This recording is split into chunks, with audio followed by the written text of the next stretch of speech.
So hello everyone. Am I audible? I think so. Okay, great. So it's my privilege to welcome Rahul from Moglix and Nakul from Leapfrog. These are two companies where IFC has also been proudly associated with and which are making great impacts in the climate space. So today we'll unpack the circular commerce space. And as I was discussing with the panelists just before our session, there are about 4 drivers for circular commerce. One is technology, second is capital, third is policy, regulation, and government intervention around the space, and fourth, finally, is culture change and consumer behavior. So in the 20 minutes that we have, we'll try to unpack all of these 4 levers through the experiences that our fellow panelists have had.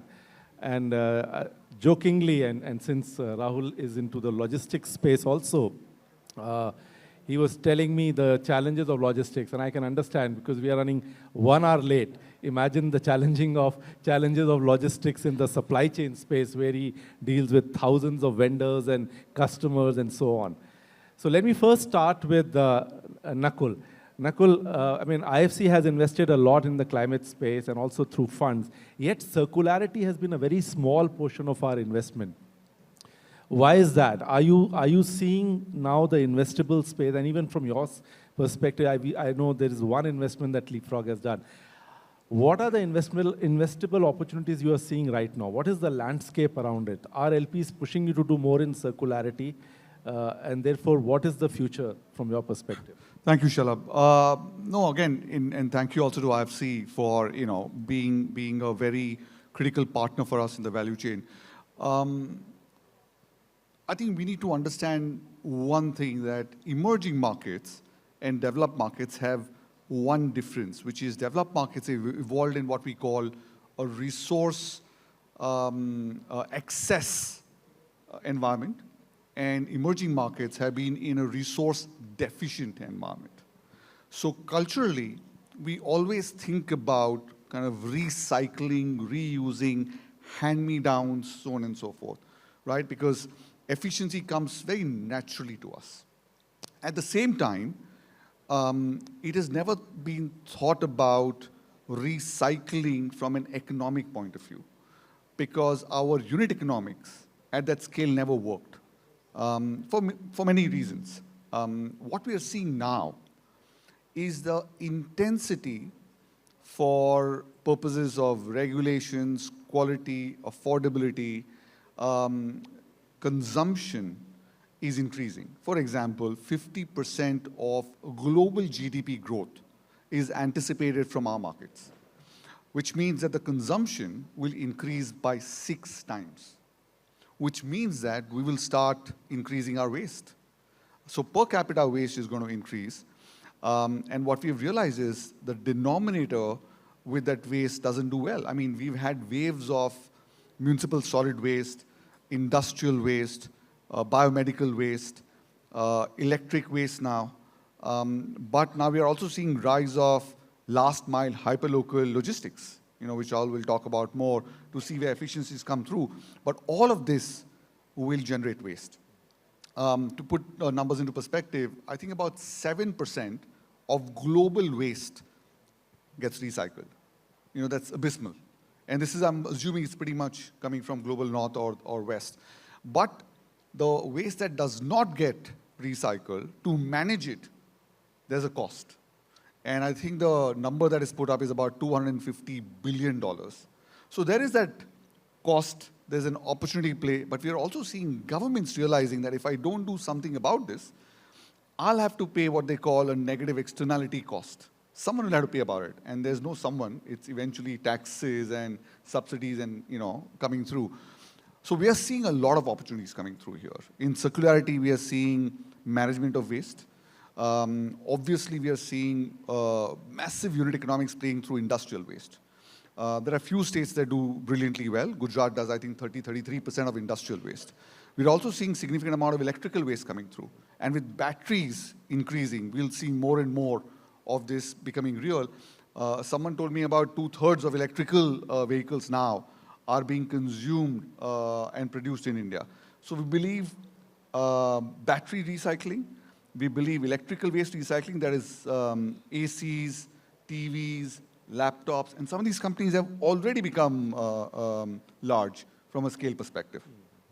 So thanks, Nakul. Let me build upon the point you mentioned about negative externalities. And I know Rahul in Moglix will not invest in a project unless it's generating return.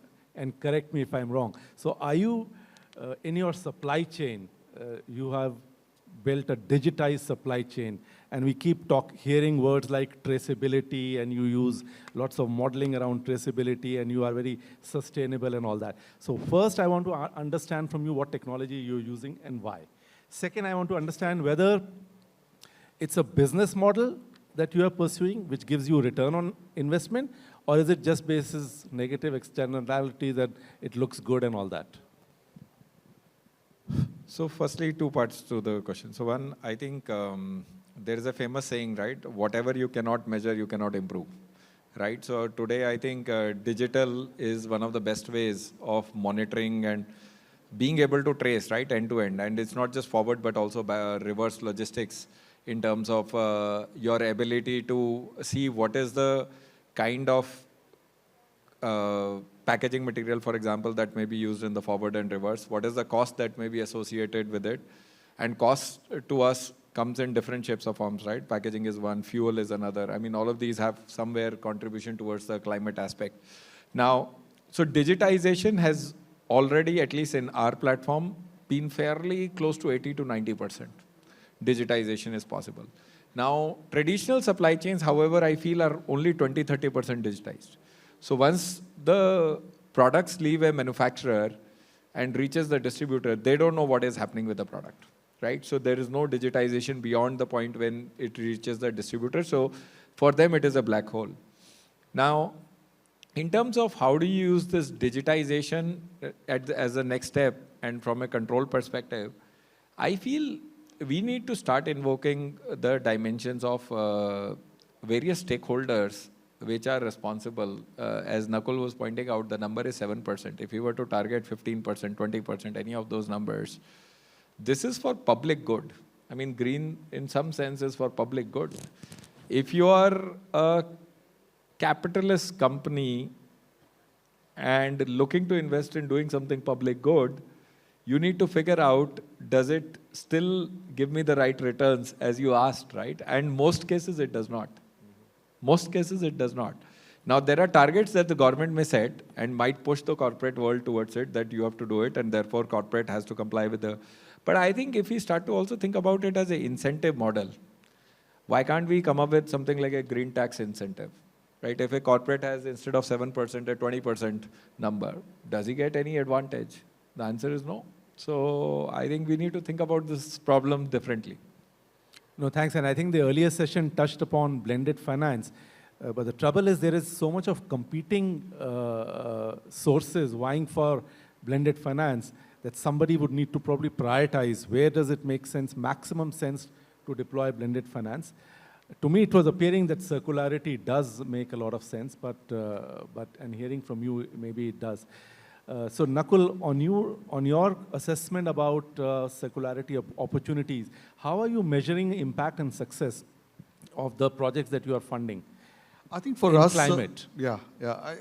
For us, as the name of the conference suggests, green returns, right? Returns, profitability is critical because that's where scale comes from. Because on a spectrum of capital, you can have philanthropic capital, which does its job.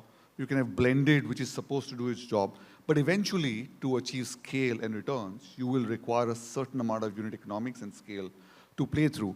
In the traditional green approach, people used to think that we have to pay more to become green, which we call the green premium, right? People used to go after the moral decision-making framework that we have to save the world. The moment you transition from the green premium to the green discount, you're suddenly making a decision on an economic framework. And therefore, the low-income consumer, essentially, which is part of the emerging markets, is now not coerced into thinking on the moral side. And therefore, it becomes very critical that at that point in time, you're not only delivering returns, but you're also delivering impact. Now, the question is how real the impact is, and therefore, measuring becomes critical, because of digitization, as Rahul mentioned. it has become relatively easier to go after data, which was difficult earlier. But at the same time, sometimes we drink our own Kool-Aid, right? There could be unintentional greenwashing. So intentionality, authenticity, data becomes very critical. There is a cost to it, there's a process to it. All of us get kind of third-party reviews done.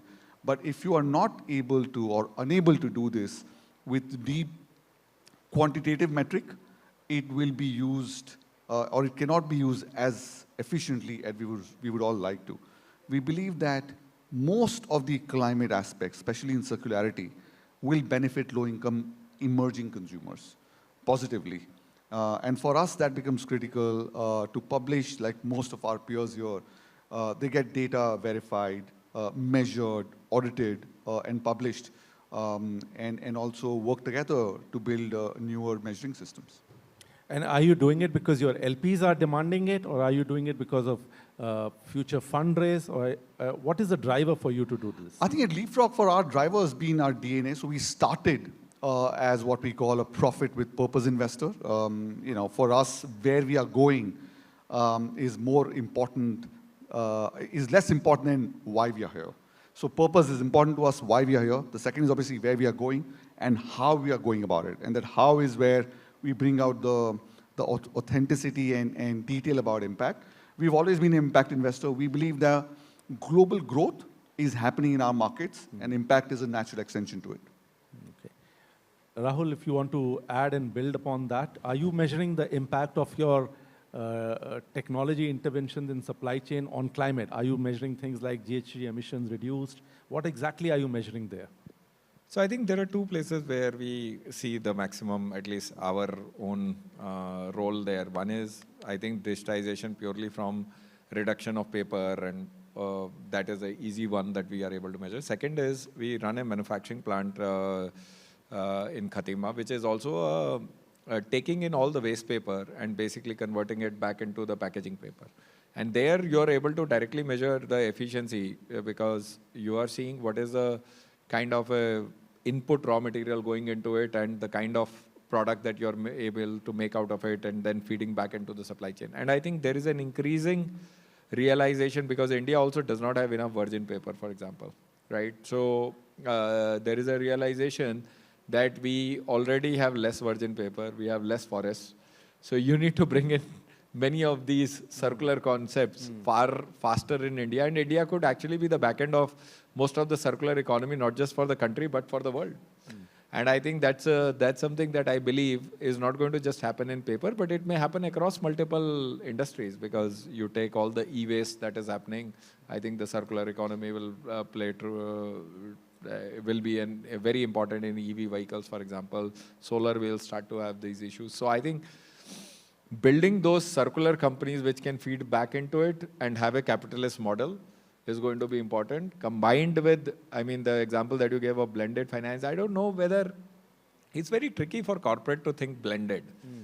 Either you have to think not for profit or you have to think profit. I mean, like there are very few investors who will say like, I'm going to buy your share price based on, or share. No, that's true because I've heard some, I don't know, and Nakul, whether you share those views. Some fund managers say if they go into the market to raise blended finance, it distorts the market and people will say, this guy is a not-for-profit, so let me not give him the money. I think that's true. I met one. Pratibha is looking, so maybe she can add. Yeah. Having said that, I think some blended finance structures have worked brilliantly well. For example, first loss. It has worked brilliantly well for renewable energy. There's no doubt about it that the scale renewable energy has is because of first loss that organizations played. The problem with blended finances, and I'm no expert, is it costs more to get blended finance. The moment you get to a structure where organizations deeply understand ability to review the capabilities of the manager, it'll become easier to take blended finance. So let me touch upon artificial intelligence. I think no panel can be complete without talking about AI.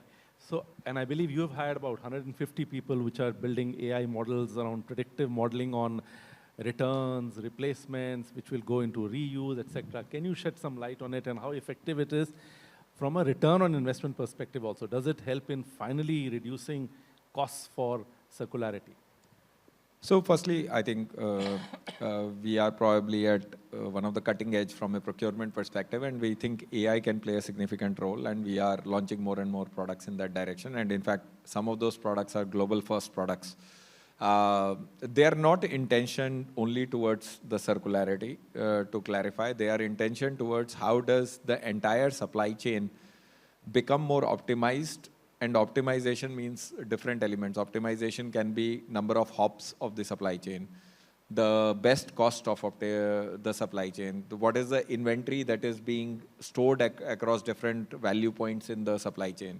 There are elements of what is the reverse aspect or the circularity that plays into each of those supply chains. So, and then the last element, which is because we also talk enough about the risk, resilience from a risk perspective, because we have multi-country, multi-supply chain risks, right? Today that is happening. The beauty that we are starting to see with the AI models is that previously you were able to use most of the machine learning with accurate data modeling only. And data has so much of like zigzags that it was very difficult to make sense out of it. But now as you start to feed a lot of the articles like natural language into the models are becoming smart to be able to predict many of those not so definitive data numbers and say these are the risks, these are optimization possibilities, these are the questions that a procurement or a supply chain person needs to ask. And eventually now, today we are not still having all the decisions being done by AI models. We are still enabling procurement and supply chain folks to make those decisions. Agentic. It will at some point get to the point that they will say, like, I can. Is that data proprietary now for you? So we run on, primarily the way we do it is two parts to it. We consume all the public information, which enables all the macro related aspects. But then we combine that knowledge with the private data of a customer or the sector that they are operating to give the right decisions. Okay, thanks. So I think we've covered 3 of the 4 drivers in our discussion. I just have 4 minutes left. So let me touch upon the last but not the least important question, which is the role of governments, policy, and regulation. So from each of your vantage point, what would you like to see or recommend more, either from government, policy, or regulation, which can mainstream circularity in your respective businesses? Maybe, yeah. Enforcement. When it comes to circularity, we are talking about regulations already there. I think EPR regulations are there. Solid waste management rules are there. We have seen government being very proactive in trying to build an ecosystem. Enforcement is what will drive some of these very large companies, ecosystem building, obviously early stage financing, some element of blended nature in circularity coming through. And as soon as that starts happening, this takes its own flywheel play, right? And we'll start seeing scale happening. We'll start seeing large companies jumping into it, and therefore skills coming from a circularity perspective. The fact of the matter is that the amount of e-waste expected, I'm not even going anywhere else, is so large. We haven't even seen the first cohorts coming through. Remember, the solar panels, Rahul, as you mentioned, will come in for recycling. Batteries will come in for recycling. So these are expected as soon as they hit.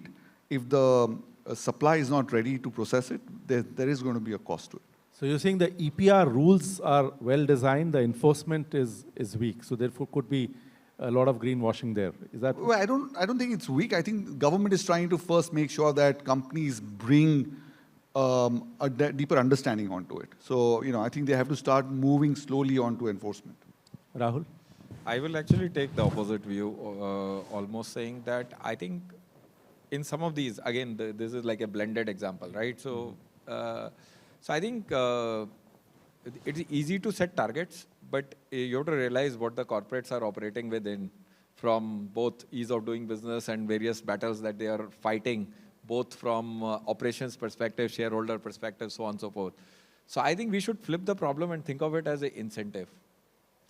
Because I think that's, and we have seen it in PLI, right? I mean, like we have seen PLI, we are seeing CapEx and various ways, right? So, because when those TIC policies are designed, they are not designed keeping in mind that what a corporate needs to think about and what a corporate is fighting on a daily basis, because their shareholders are going to ask, like, why the hell are you doing this, right? I mean, this is like another income tax that is being introduced, or another tax structure that has been introduced. So I think we need to solve more from a perspective of working with the corporate, like what is required if together we want to achieve this objective. More and as a find carrot path. than a stick.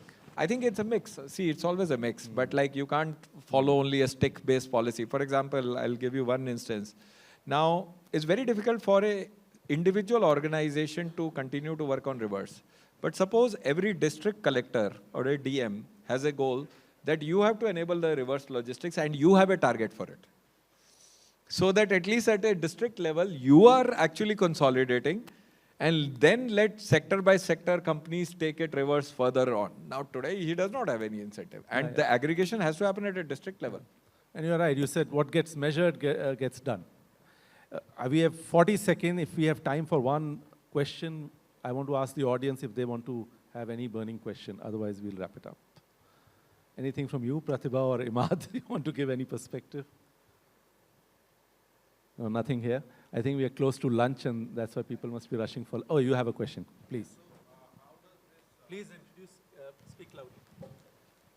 Introduce yourself and address the question. Yeah, my name is Sachin Kumar, and I'm the founder of a deep tech company called Block Synergy Technology Limited. So my question is here. So there is a lot of focus from the government when it comes to the circular value chain, which means the entire tracking and the issuance of the certificate through some platform. So just want to understand what is the best system can be around it, means what is the tag behind, because there is a multi-party involved now. There is a manufacturer, OEM basically, then consumer, then recycler, and then going back again to the OEM, and this is the cycle basically which has to be, one of the example is lithium. So you can utilize lithium to recycle, and then how much lithium has been recycled and reused into the system. That is one of the bigger challenge which government is very focused on right now. So how do you think that what kind of tech has to be around it? I guess it's for you, Rahul. No, so I think today they are broken pieces. That's very clear. And every individual company trying to measure it in its own form. And obviously they have limitation in terms of how far they can see into the supply chain. There are few companies trying to attempt to bring more corporates to be able to measure and track all of the circular things. And for example, for us, we are able to measure because we are tech first, so we are able to measure just for ourselves. So I think there is a lot to be done, but I think the various stakeholders, as you rightly mentioned, they don't have the incentive. And one of the primary stakeholders probably is government. I mean, just setting target does not achieve. Like, is there a target for a DM? Like, how do you measure for your district? And then how are you improving it without necessarily putting that stick on the corporates only? Thank you, Rahul and Nakul. I promise we'll be on time, so I'm sorry, 2 minutes over, but thanks a lot. Thank you, Shalabh. Thank you.